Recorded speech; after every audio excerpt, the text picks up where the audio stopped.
Assalamualaikum warahmatullahi wabarakatuh. Alhamdulillahilladzi ahyana ba'dama amatana wa ilaihin nusyur. Alhamdulillahilladzi hadana lihada wa ma kunna linahtadiya laula an hadana Allah. Asyhadu an la ilaha illallah wahdahu la syarika lah wa asyhadu anna Muhammadan abduhu wa rasuluhu amma ba'd. Yang sama-sama kita hormati dan muliakan imam dan pengurus Masjid Abu Bakar, hadirin wal hadirat jamaah kajian syuruk yang dimuliakan Allah Subhanahu wa taala.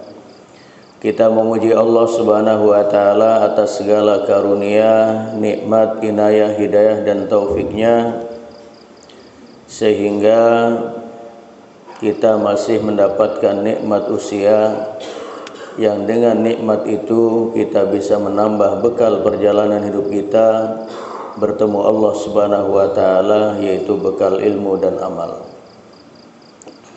Salawat teriring salam semoga senantiasa tercurah kepada Rasul junjungan kita Nabi Agung Muhammad sallallahu alaihi wasallam, yang selalu kita memohon kepada Allah mudah-mudahan kita semua termasuk pengikutnya yang memantaskan diri mengharap syafaatnya pada hari kiamat nanti. Amin.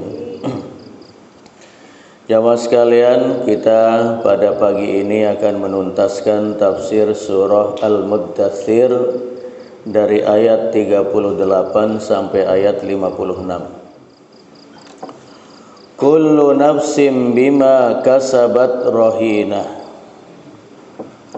Setiap orang itu bertanggung jawab terhadap amalnya masing-masing.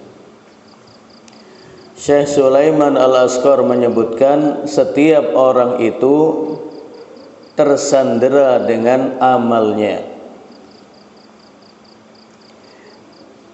Jadi ar-rahan itu tergadai, atau dengan bahasa yang lain setiap orang itu akan tergadai dengan amalnya. Yang dimaksud dengan tergadai dengan amalnya di sini adalah amal-amal buruk.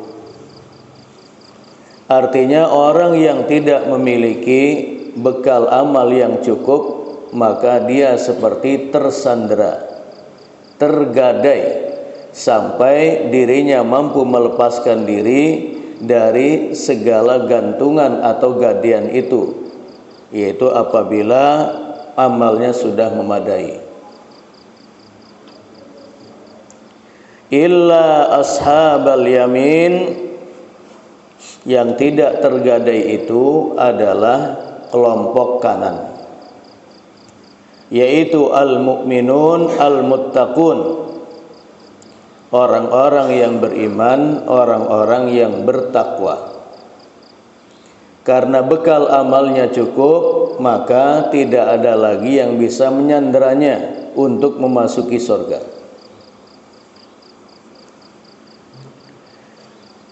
Di dalam surah Al-Waqiah, manusia terbagi menjadi tiga. Yang pertama adalah al-muqarrabun, orang-orang yang sangat-sangat dekat kepada Allah Subhanahu wa taala. Yang kedua ashabul yamin, yang ketiga ashabus shimal. Yang kedua kelompok kanan, yang ketiga kelompok kiri. Kelompok kiri sudah pasti masuk neraka. Ashabul yamin bisa dipastikan masuk ke dalam surga. Al-muqarrabun sebagaimana disebutkan oleh para mufassirin, itu adalah kelompok yang terdepan dari ashabul yamin. Jadi makanya dalam Al-Quran ada yang membagi, atau ayat Al-Quran membagi ashabul yamin dan ashabus shimal. Tetapi dalam surah Al-Waqiah ada al-muqarrabun, ada ashabul yamin, ada ashabus shimal. Maka para ulama menggabungkan itu, bahwa al-muqarrabun itu adalah kelompok pertama dari ashabul yamin, artinya yang berada di urutan teratas. Nah, ashabul yamin ini fi jannati yatasaalun, berada di dalam surga al-mutaqabbilin, mereka berhadap-hadapan, duduk di atas dipan, bercengkerama satu dengan yang lain, kemudian saling bertanya-tanya. Anil mujrimin, tentang orang-orang yang melakukan dosa, dari orang-orang kafir, dari orang-orang munafik, dari orang-orang musyrik, dari orang-orang yang fasik, yang mereka sudah mengenalnya di dunia. Jadi orang yang dikenal karena kefasikannya, orang yang dikenal karena kemunafikannya, orang yang dikenal karena kekufurannya, orang yang dikenal karena kesyirikannya. Nanti di dalam surga mereka bertanya, bagaimana nasib si fulan itu?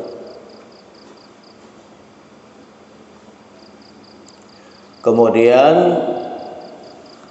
Ibnu Katsir rahimahullah menyebutkan dalam kitab tafsirnya, maka Allah Subhanahu wa taala ketika mereka saling bertanya-tanya tentang anil mujrimin, tentang orang-orang yang berdosa itu, maka Allah perlihatkan nasib mereka.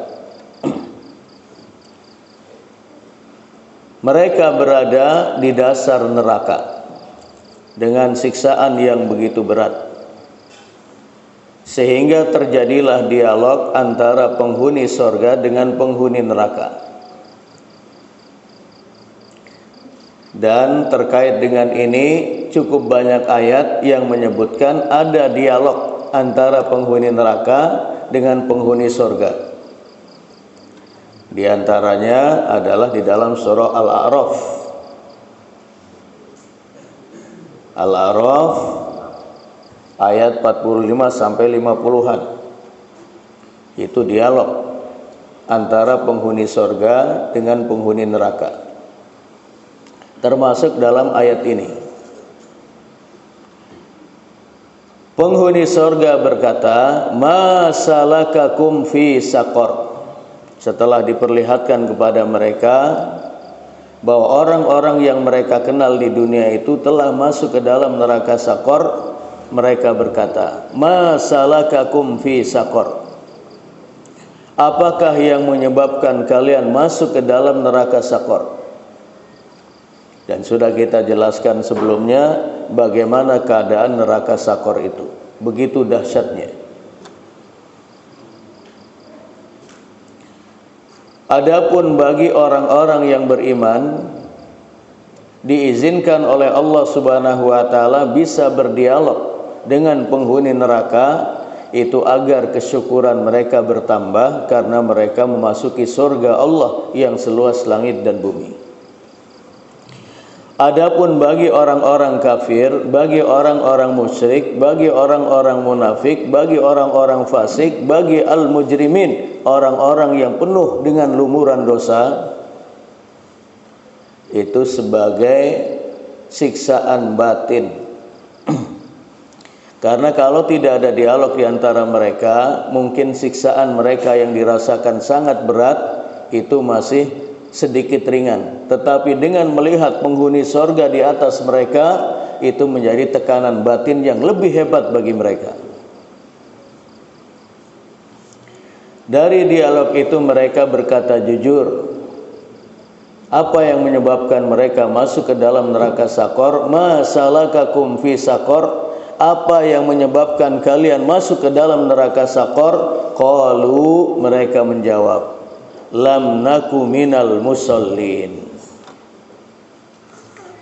Kami di dunia tidak pernah beribadah, tidak pernah melaksanakan sholat. Dan ini menjadi peringatan bagi saudara-saudara kita, bagi tetangga-tetangga kita, karib kerabat kita yang tidak pernah melaksanakan sholat tapi mengharap surga. Itu adalah fata morgana. Mustahil orang akan masuk surga tanpa pernah melaksanakan sholat atau ibadah. Ibaratnya seperti orang yang mendambakan anak-anak yang soleh. Kaman yad'ullaha an yurziqahu waladan solihan walam yatazawwaj. Menginginkan anak-anak yang soleh tapi tidak menikah. Bagaimana akan bisa mendapatkan anak yang soleh? Seperti orang yang ingin masuk surga dalam doa-doanya tetapi tidak pernah sholat. Dan ini menjadi peringatan dan teguran bagi orang-orang yang hanya mengandalkan amalan dari orang lain, dalam tanda kutip selamatan. Karena sebagian masyarakat kita itu kalau acara-acara selamatan dan seterusnya aktif betul, tapi sholat enggak. Seperti orang yang meninggal itu sampai di 7 hari, sampai berapa hari, sholat aja enggak.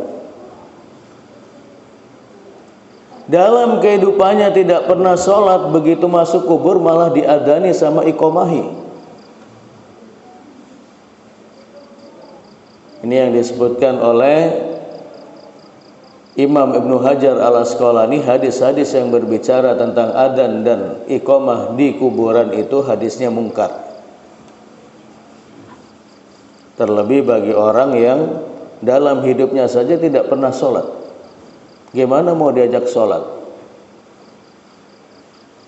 Maka ini sebagai jawabannya, lam naku minal musallin. Orang yang tidak pernah ruku dan sujud kepada Allah di dunia, bagaimana mengharap masuk surga?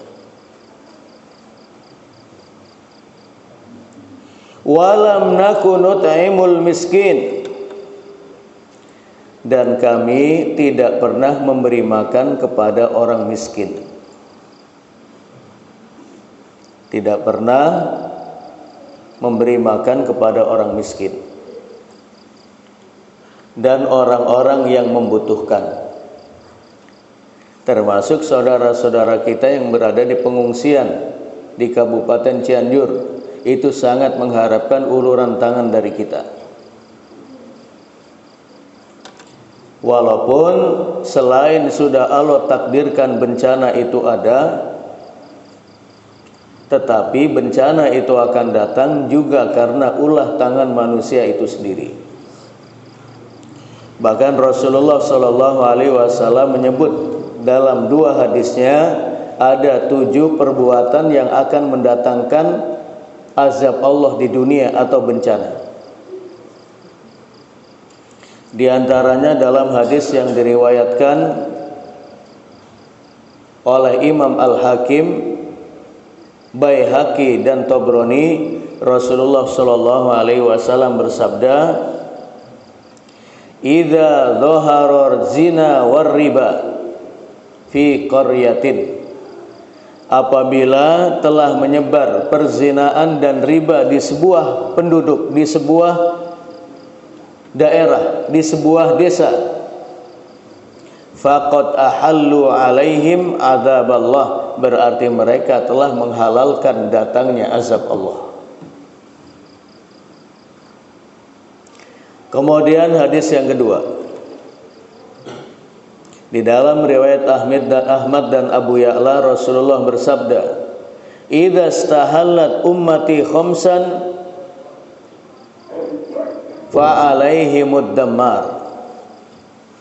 Apabila umatku telah melakukan 5 hal ini, maka seolah-olah mereka telah menghalalkan bagi diri mereka kehancuran atau bencana.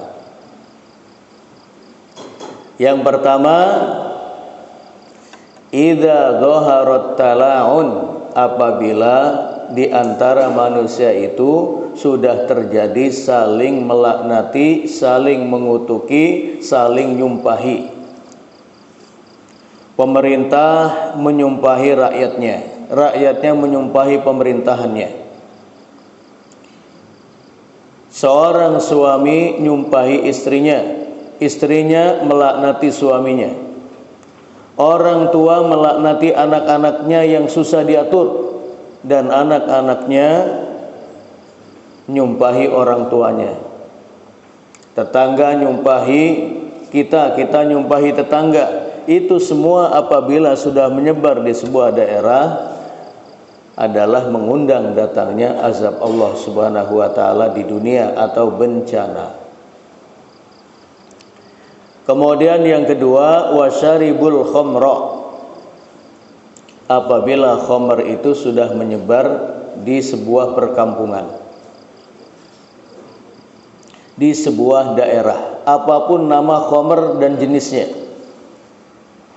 mulai dari kelas elit, sabu-sabu, putau, sampai yang terbawah, tuak. Bahkan saya dengar dalam acara-acara pesta itu di sebagian daerah itu kalau ada acara walimatul arus, ya, urus, maka untuk yang jaga malam itu disiapkan tuak-tuak itu.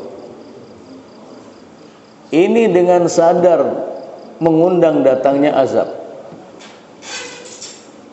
Kemudian yang ketiga, walabisul harir.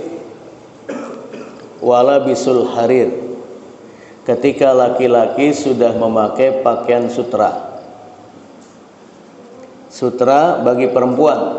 Tetapi ketika laki-laki dengan kekayaannya, dengan hartanya, dengan kedudukannya, dengan pengaruhnya di masyarakat memakai pakaian sutra, ini mengundang datangnya azab Allah Subhanahu wa taala. Kemudian yang keempat, wattakhadul qiyan. Mengundang biduanita pada acara pesta. Dan ini kayaknya sudah mulai terjadi. Jadi kalau sebuah pesta pernikahan dan seterusnya, kalau nggak ada biduanita yang lenggak-lenggok, seolah-olah belum pesta.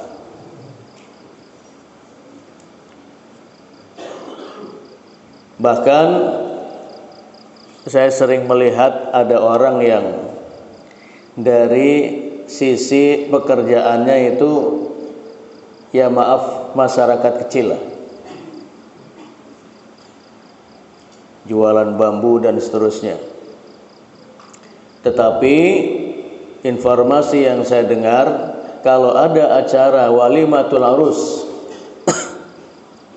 atau acara pesta yang lain, kalau dia tidak diberi kesempatan untuk manggung, untuk nyanyi, maka dia pulang-pulang akan membanting perabot rumah tangga.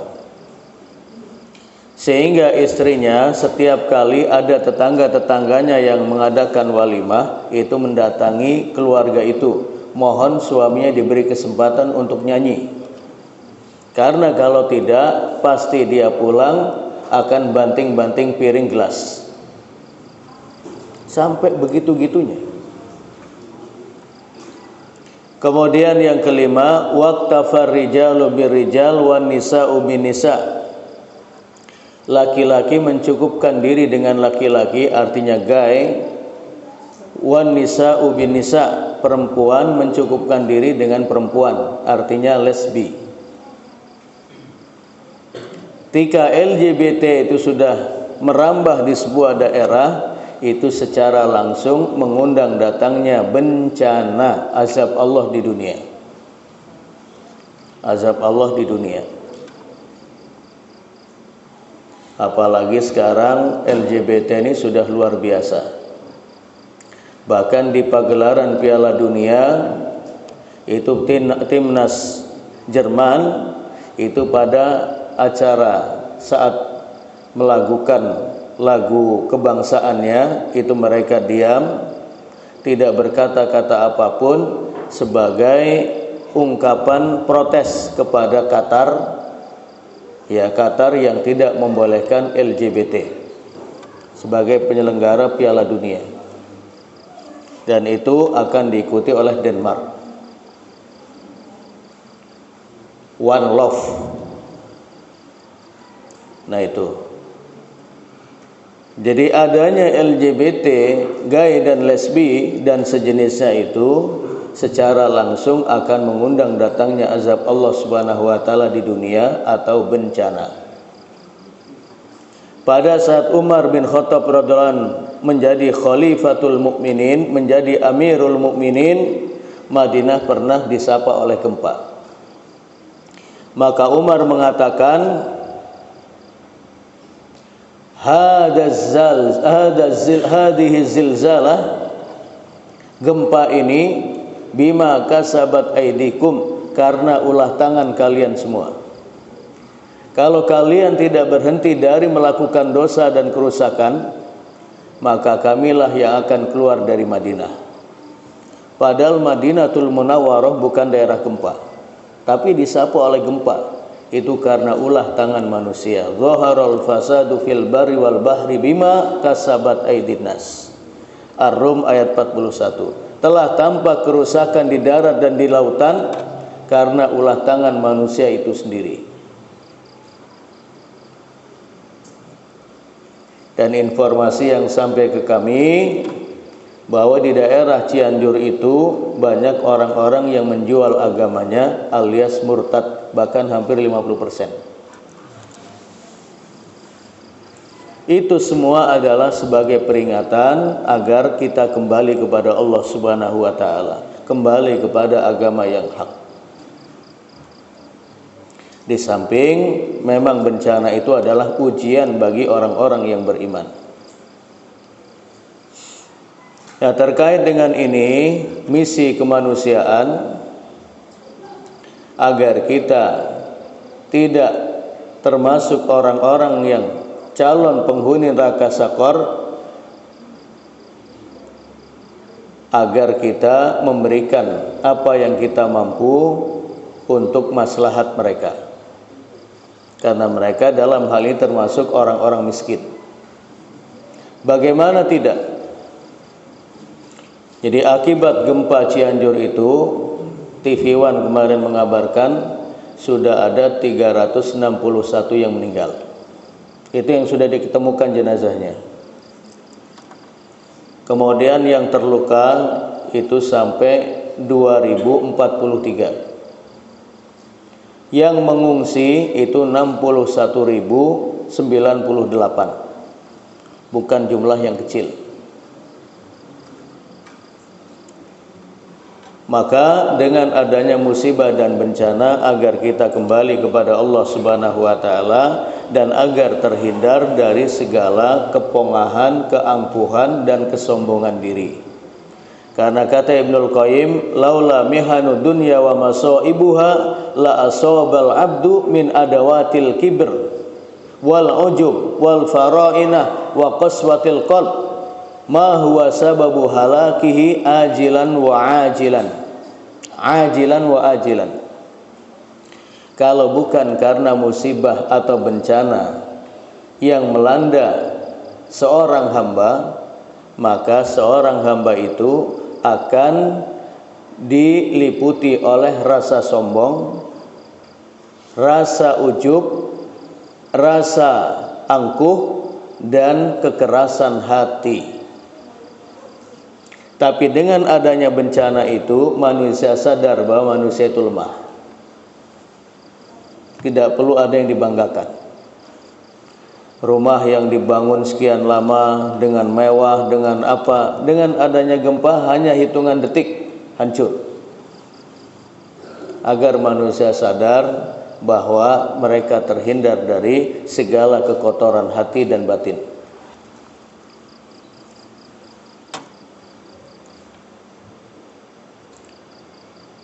Walam nakunut emul miskin, maka dengan kondisi para pengungsi seperti sekarang ini, mereka sangat membutuhkan huluran tangan dari kita. Tidak perlu kita bertanya mereka muslim atau tidak, karena ini misi kemanusiaan. Kita bantu semampu kita. karena mereka bagian dari orang-orang yang kekurangan pada saat ini.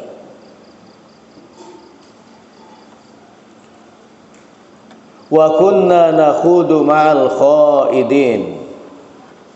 Dan yang menyebabkan manusia masuk ke dalam neraka Sakor itu adalah karena kami, kata penghuni neraka Sakor itu, berbicara yang batil bersama orang-orang yang membicarakannya.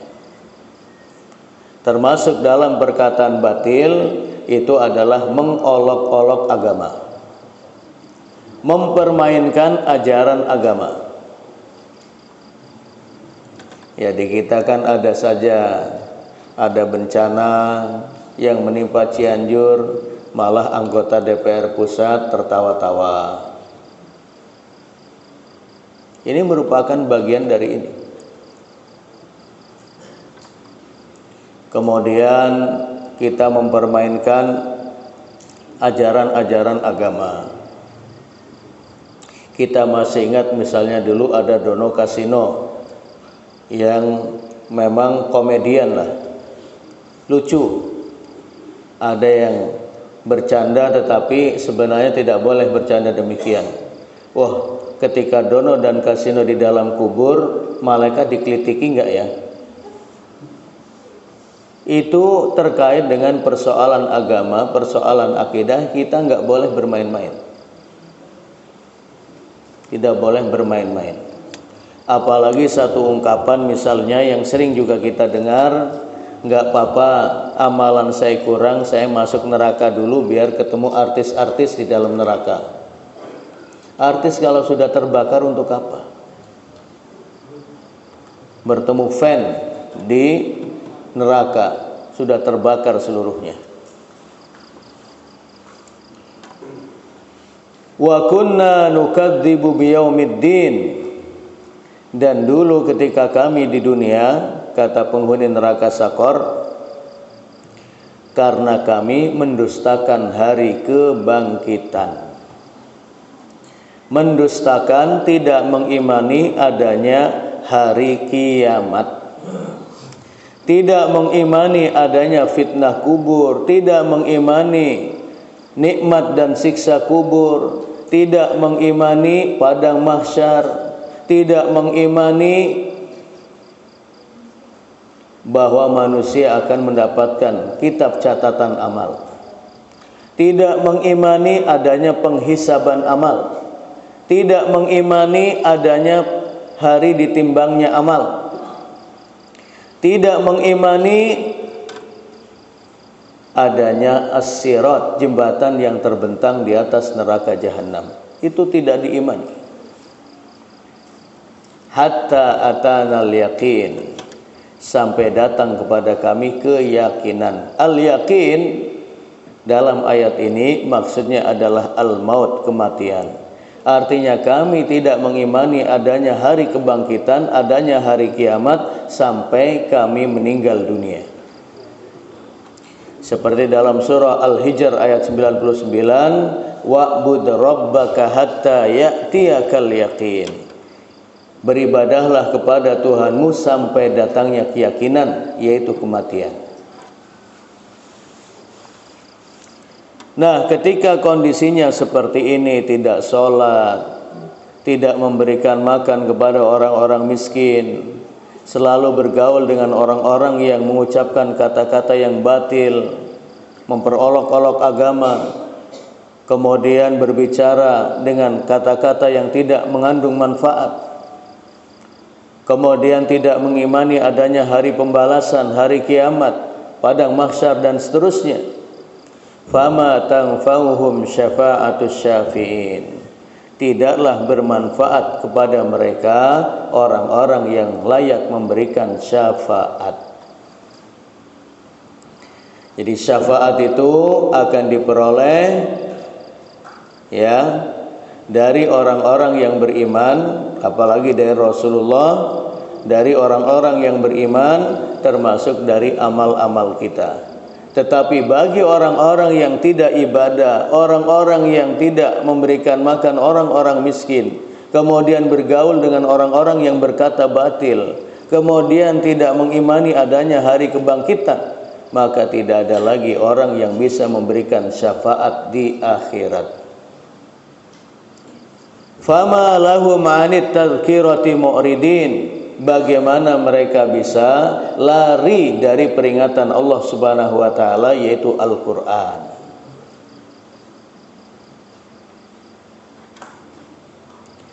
Jadi ketika di dunia mendapatkan nasihat, peringatan, tertawa-tawa, merendahkan, memicingkan mata dan seterusnya, nanti di akhirat mereka baru sadar bahwa apa yang mereka lakukan adalah jalan yang salah. Fama lahum 'anit tadhkirati mu'ridin ka'annahum humurum mustanfirah.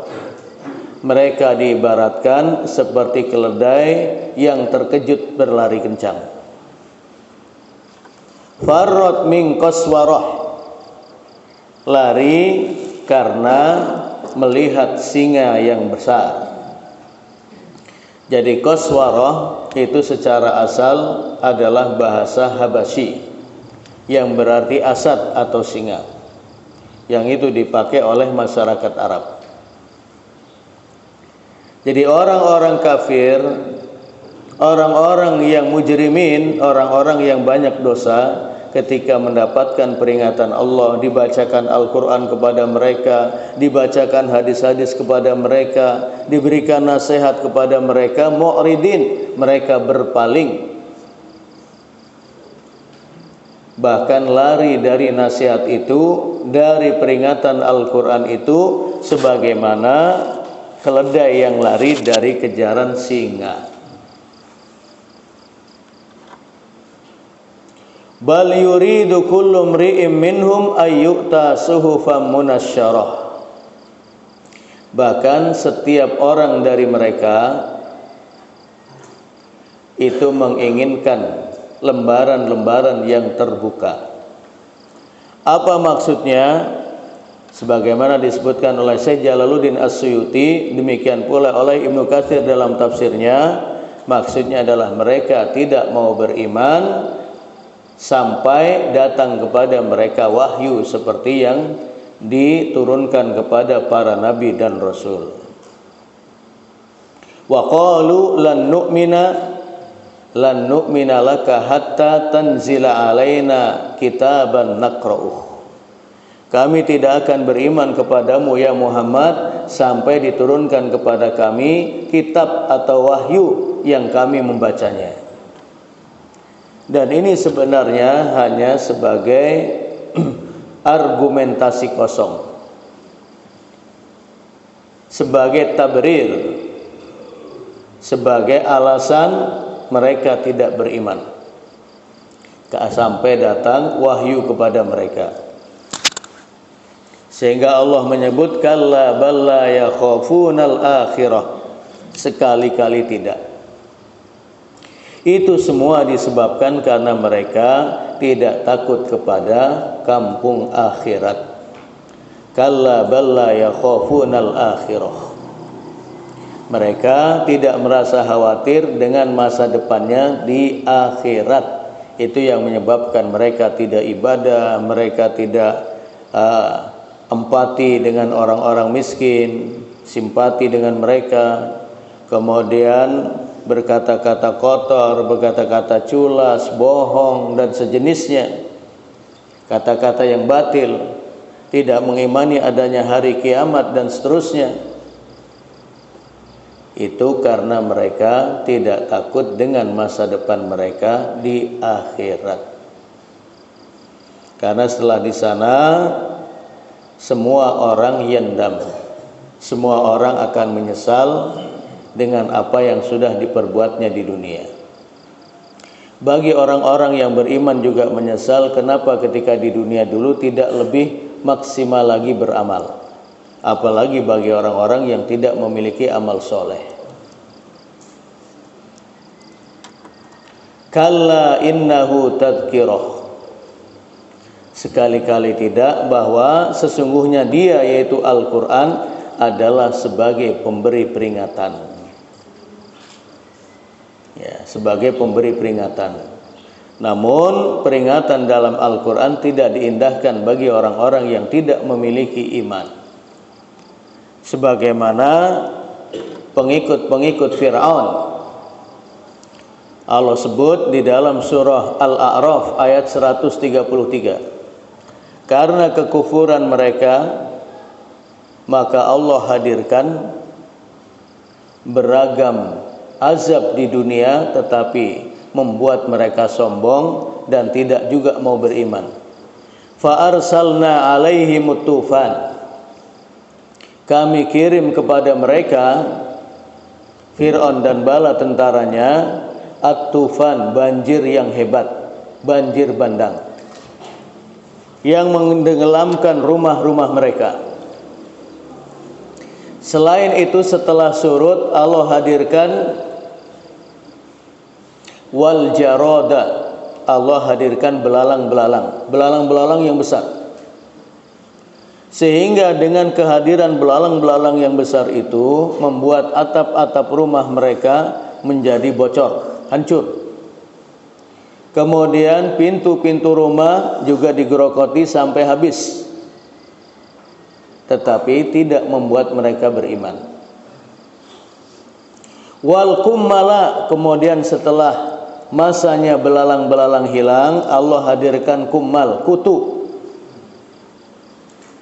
Kutu yang ada di rumah-rumah mereka, di makanan-makanan mereka, di air-air mereka, semuanya ada kutunya. Tetapi tidak juga mereka kembali beriman kepada Allah Subhanahu wa taala.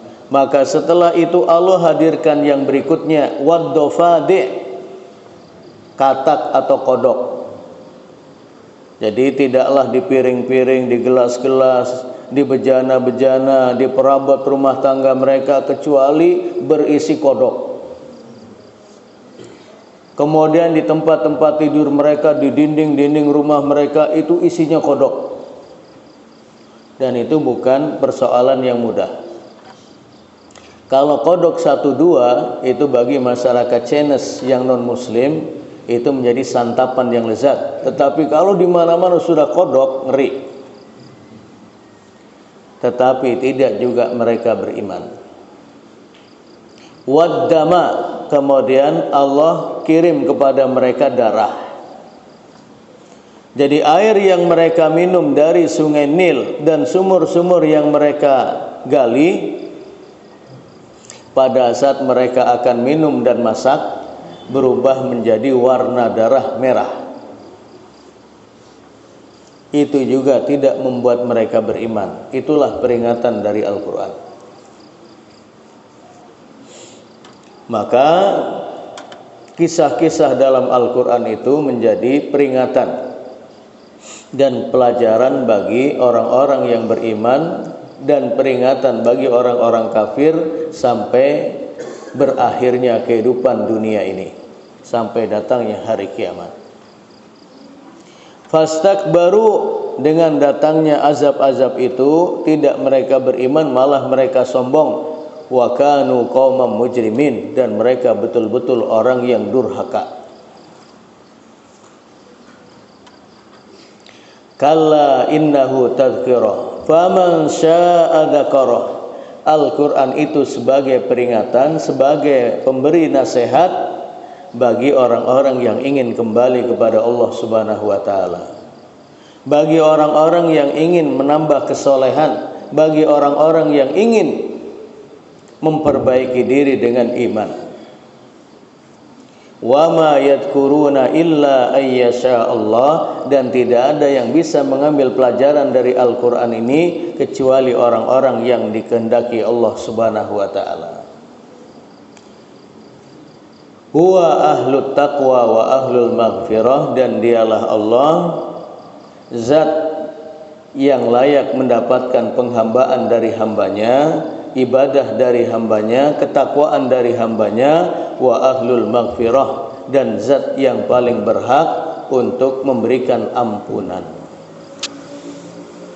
Artinya selama kita mengambil jalan ketakwaan, tidak ada dosa yang tidak terampunkan. Dengan demikian Bapak Ibu, berarti telah berakhirlah tafsir surah Al-Muddathir ayat 1 sampai 56. Dan insyaallah pada Ahad kedua kita memulai tafsir surah Al-Muzzammil. Taib, demikian, mudah-mudahan bermanfaat. Hadanallahu wa iyyakum ajmain wal afu minkum. Assalamualaikum warahmatullahi wabarakatuh.